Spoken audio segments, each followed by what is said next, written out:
So I want to start with a little story of sustainability from my mother's farm. This picture on the left is of my mother's farm in Arkansas. She grew up there during the Depression and World War II. We took my parents back to that farm last year. And this was such an example of a sustainable farm. And of course, we didn't even know that term back then. But it was all of the farm inputs came from within the farm. There was nothing from the outside. All the fertility came from manures and composts. The seeds were saved and planted the next year. There were no pesticides used. And it was a mixed, diverse farm. There were 2 grains, sorghum and corn, multiple types of vegetable crops being grown, trees, fruit trees, nut trees, even cotton for cash. But the 2 main grains, corn was the most prevalent in their diet. So you would see cornbread at lunch and dinner, grits for breakfast, and a typical meal would be black-eyed peas simmering on the stove, and whatever vegetable came from the garden. So I created this recipe here on the right. It's grits with mustard greens, kind of in honor to my mother. It was in my second book. And it features grits as this foundation, this creamy grits, with greens. My mother's chore was to pick greens from the forest surrounding their farm, the wild greens, so it kind of has that element too. So it's this delicious, sustainable, plant-based dish. So this is just one story of sustainability, but if we look forward to today, we're all concerned because we're living on an increasingly hot and crowded planet. By 2050, it's been reported we're going to have 9.7 billion people. It took us 200,000 years to get up to 1 billion, and then it only took us 200 years after that to get up to 7 billion. So what's the problem with that? It's really threatening our ecosystems. We just can't take this population growth. 50% of our planet's arable land surface is dedicated to agriculture. So that means deforestation, it means more climate change, and it means that we're threatening our beautiful, diverse planet by really essentially covering the planet with agriculture. So this also impacts climate. Agriculture is responsible for 24% of greenhouse gas emissions, and this is mostly coming from animal agriculture. Specifically, methane is a big part of that, from livestock, nitrous dioxide from fertilizer use, and also carbon dioxide from processing from fossil fuels being used for tractors and fertilizer production. It's also a problem with water. We're using 70% of our fresh water supplies for agriculture. So I don't know if you saw this UN panel climate report that came out just a couple of weeks ago. It got huge headlines. Essentially, this report said that between 1880 to 2012, the global temperature increased by 0.85 degrees Celsius. And indeed, the report confirmed that the oceans are warming, the snow and ice are diminishing, and the seas are rising on average 19 centimeters. So given this current scenario of greenhouse gas emissions, scientists are worried that by the end of the century, we're going to go up 1 to 2 degrees Celsius in global mean temperature. And this is above the 1990 level, which is already 1.5 to 2.5 degrees Celsius above pre-industrial levels.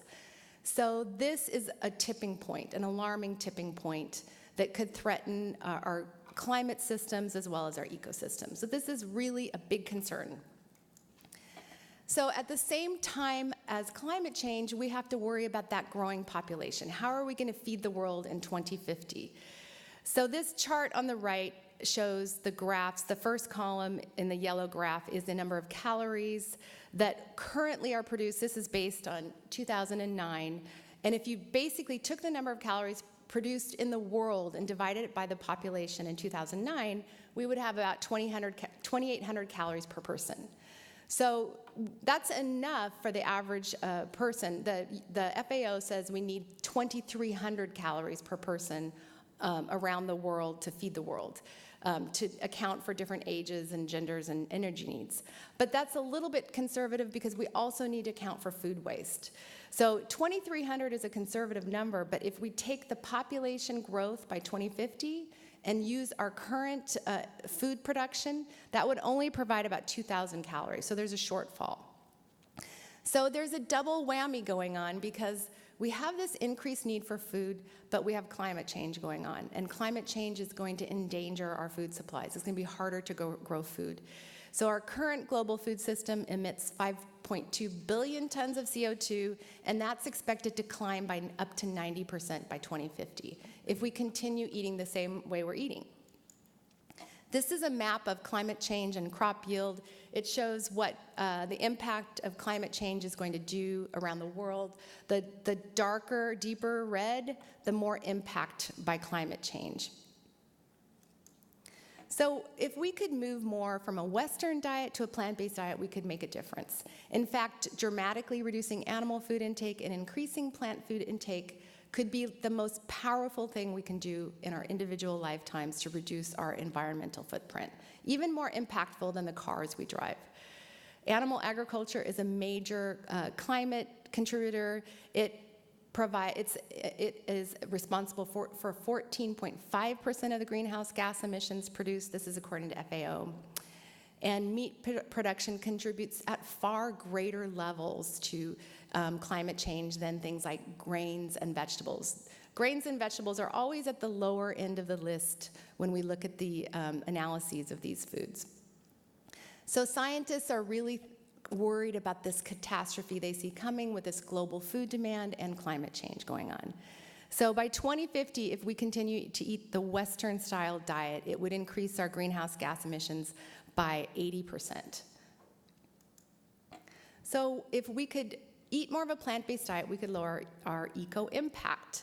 But why? One of the main reasons is because animals are inefficient converters of food to protein.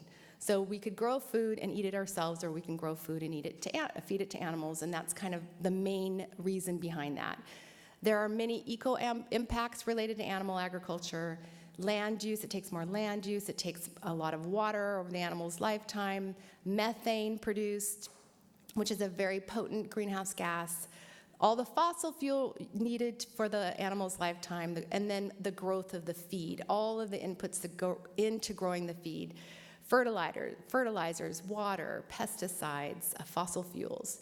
So that's really the main reason why you'll see all of these studies that show plant-based diets have a lower environmental impact. And then when we look at water, that's a big concern. I am from California, and we're always concerned about water in agriculture. It takes 40% of our water in the United States to take care of our animal agriculture.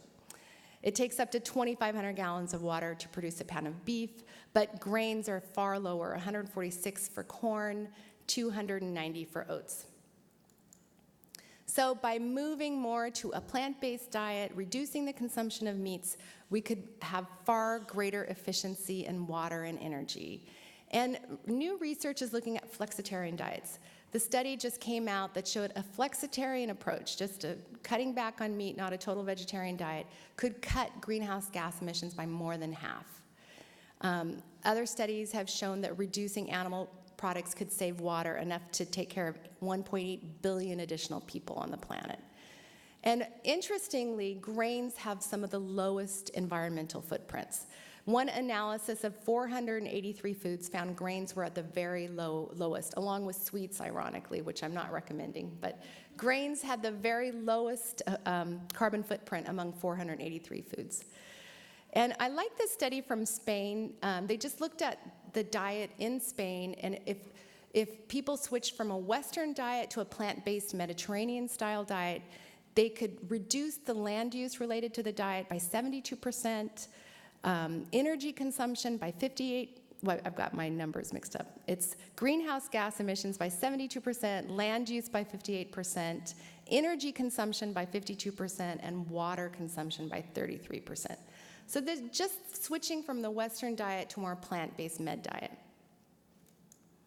And this analysis looks at different diet patterns and their eco-impact in terms of carbon footprint. So you see 5 diet patterns: a meat lover diet, which is a high red meat diet, an average diet, a no beef diet, a vegetarian, and vegan. So of course the high meat diet, the red bar is red meat, had the highest carbon footprint. But look, just going from a high meat diet to the average diet, it went down pretty significantly. Dropping red meat out of the diet, again, a significant decrease. And then all the way down to vegan, which had less than half the carbon footprint. But I also want to highlight that yellow bar on this graph. The The yellow bar is grains. And you can see the more plant-based the diet, the larger percentage of that diet becomes grains. And this is really the beauty of a plant-based diet. It's when we're shifting our patterns, we're eating more grains. And you can see the vegetarian and vegan diet with the lowest carbon footprints are really high in grains. The vegan diet had the highest amount of calories coming from grains. So it really shows how important that is in the sustainable eating pattern. So looking at grains, they've been feeding the planet since the beginning of time. When you look through the history of agriculture, grains have been at the backbone of human diets. And even when you look at the centers of domestication of our plants, each center had at least one grain and one pulse, and it became an important part of the traditional diets. Grains grow in all sorts of climates: hot, cold, wet, dry. They can grow with less water. They can grow in soils that may not be as fertile. When we look at the 8 Neolithic founder crops of the Fertile Crescent, 3 of them were grains: emmer wheat, einkorn wheat, and barley. And we look at these different civilizations. In the Andes, quinoa developed 4,000 years ago as domesticated. And this is a picture of quinoa growing in the Sacred Valley of Peru. Triticum genus, the wheat species, originated in the Near East and the Ethiopian highlands. And they become such an important food because they were easy to grow. You could store them. They were shelf stable, and it really allowed people to grow food, store it, settle down, and create civilizations. And this is really the backdrop of the Fertile Crescent. In Italy, the origins of einkorn and farro are traced back. Amaranth is traced back to Mexico as far back as the Aztecs. Teff has been a staple in Ethiopia since the beginning of time. And what's interesting is when we look at the history of these ancient grains in food cultures, we see they used the whole plant. The whole plant was part of survival. They ate the kernel for the grain. They made bread, pasta, noodles, even beer. They fed animals grains. And they even used it for building materials. Nothing went to waste. Whatever couldn't be eaten, that became part of their building materials. We see this in thatched roofs in various cultures. So this is such a huge part of our survival. When we look at ancient grains, mostly they're annual plants. Some grow in cool seasons, some grow in warm seasons. And barley and rye are among some of the hardiest cereal grains. They can overwinter even in Siberia and the subarctic. Sorghum has been particularly adapted to arid conditions. And I love the story of the 3 sisters. How many of you have heard of the 3 sisters? I think most everybody has. But it's one of my favorite food history stories, and it dates back at least 7,000 years to Mexico, and it kind of followed all throughout North America in this tradition of growing 3 plants together: maize, squash, and beans. So they were planted in a mound, and the maize would grow and become the bean pole for the bean at the base. The bean would wind up the maize, and it would nourish the soil with nitrogen. The squash would be planted at the base, provide a canopy for that polycultural agricultural system, provide moisture, and then that nitrogen was coming from the beans.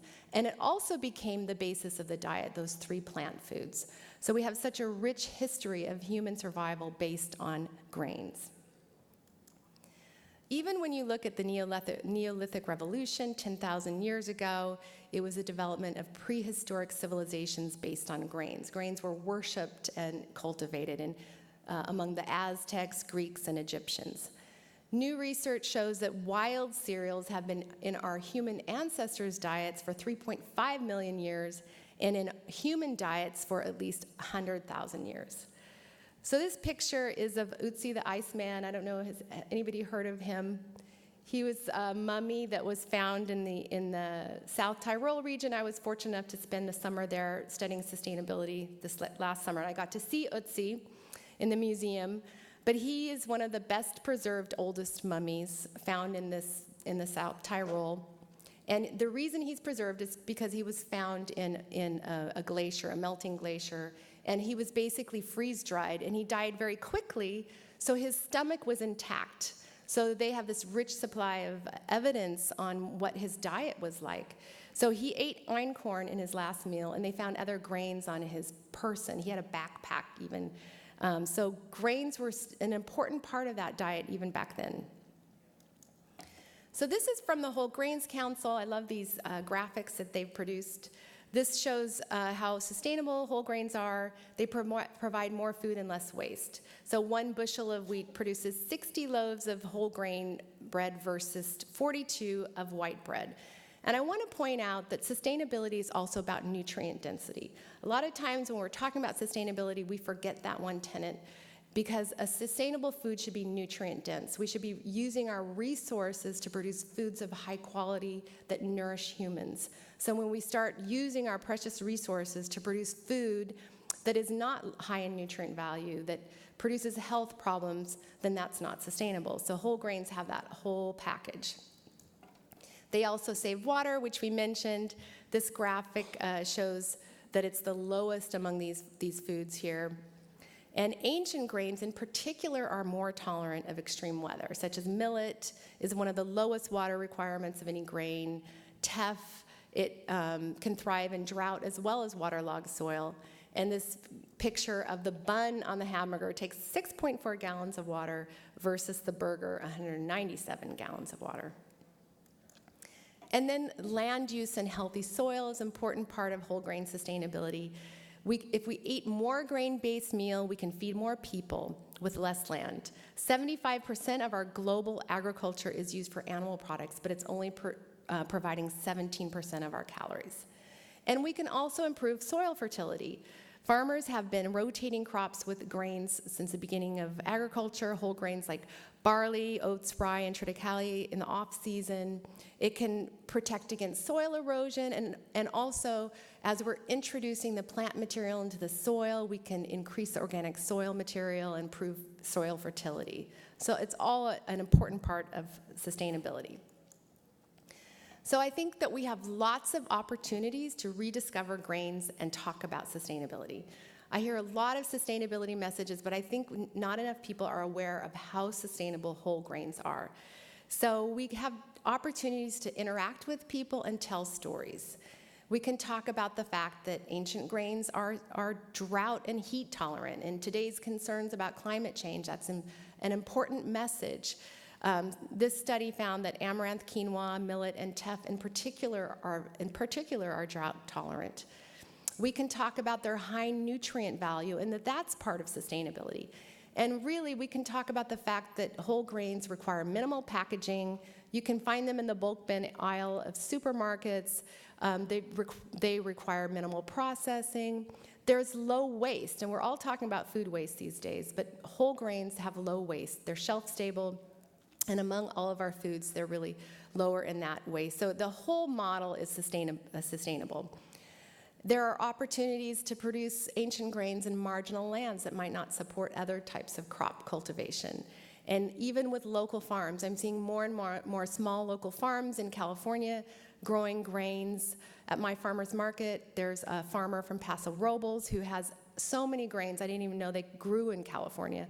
And he is getting more and more people in his booth talking about ancient grains and explaining what they are. So I think there's opportunities of this renaissance of small farmers, grain farmers, and it also provides an increased demand and profitability.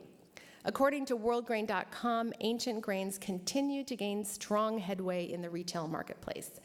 And IFIC found that 59% of consumers want to purchase and consume sustainably produced food. So we know this demand is out there, so we need to be telling the story. So also, whole grains are an important part of a healthy plant-based diet. So we're all talking about trying to eat more plant-based, flexitarianism, Mediterranean diet, and whole grains are right there. The recommendation is 6 servings for an average healthy diet, and at least half of them should be whole grains. I always recommend more than half myself, but the current dietary guidelines is recommending at least half. So this is what the serving size would be according to our guidelines. A half a cup of cooked whole grains counts for a serving, or whole grain pasta, a slice of whole grain bread, a cup of ready-to-eat breakfast cereal, an ounce of crackers with whole grains, or a 6-inch tortilla. So those are the recommendations out there for a plant-based diet. Whoops. So these are some of my ideas to promote sustainable whole grains on the table. So we've been talking a lot about bowls, and I'm right there with you. I think bowls are not going away. They're so popular. So some of my ideas that I'm sharing are whole grain bowls. This is an example of a Moroccan sorghum bowl that uses sorghum as a base. And a lot of the bowl trend really focuses on a whole grain base and then adding a flavorful vegetables, a healthy protein, and some sort of a sauce. So this is picking up on this Moroccan trend of Moroccan spices with this roasted vegetable medley and chickpeas on this whole grain bowl. And on the center, we have the meal prep trend, another trend that's been around, and I think it's not going anywhere. This concept of creating some healthy meals, maybe on Sunday night, you package them all up in containers, and then you just grab and go all week long. So this is, again, an opportunity for whole grains. This one has sorghum, but you could use other whole grains, where that's the foundation, and then you top it with some roasted vegetables, a healthy protein, some sort of a flavorful sauce, and it's all packaged up, ready to go. And then the next picture on the right is the savory porridge trend, which was mentioned yesterday, I believe. And I think this is a hot trend, too, where we're not just having the sweet porridge blends. This is a steel-cut oats with tofu, spinach, and sun-dried tomatoes and mushrooms. And then on the left here is an acai bowl. Acai bowls are very popular, but this one has quinoa in it, so it's a little more substantial. So it's basically the acai puree stirred in with cooked quinoa and then topped with those traditional things, berries and coconut. In the middle, this is a spelt salad with red cabbage. And I think we need to help people understand how to use some of the intact grains that might be a little more unfamiliar, like spelt. So I tried to use this flavor profile that you might see in the Alps with the red cabbage and this really hearty rustic salad to just educate people how they can have that grain. And on the right, this is a stuffed squash with quinoa, and this happens to be my most popular recipe on Pinterest right now. I think it's because it's fall and everybody's into squash, but it's another trend with stuffing vegetables. It's a huge trend. Stuffed peppers, stuffed tomatoes, anything that you can stuff as a trend. Grains can get right in there as a really healthy, satiating filling. So this one is a quinoa with cranberries, so it'll be nice and seasonal. This is a buckwheat pancake. I was excited to hear people talking about buckwheat. This is using a flour, but it's kind of a retro recipe. People are really interested in more vintage retro recipes, so this has this peach topping, canned peaches. And then in the middle, another bowl. This one has quinoa. It could be a different grain, and it's the Mediterranean profile with a Mediterranean kind of seasoning blend with Kalamata olives, cucumbers, and edamame. And then on the right, this is a really healthy banana rice pudding using brown rice. So it is so healthy, I tell people you could eat it for breakfast. And I think that is another trend that people are interested in more healthy. It could be a snack. It could be something you put in a mason jar and take with you. And it's an Instant Pot recipe, which is another big trend. So anytime you put Instant Pot in front of a recipe, your SEO goes up and people will find that recipe. So again, that vintage trend, but also healthy, fast, and easy. Another bowl trend on the left, has a chipotle medium brown rice from California as the foundation, and I just made it full of tomatoes, so it's bright red. And that is the basis with kind of a Latin profile with these kind of a Southwest flavor topping. Very colorful. People want to see a lot of color these days. In the middle is a millet muffin, a blueberry millet muffin, showing people how they can use millet flour. And then on the right, this is just a very simple, rustic, one-dish meal using farro, roasted with squash and Brussels sprouts.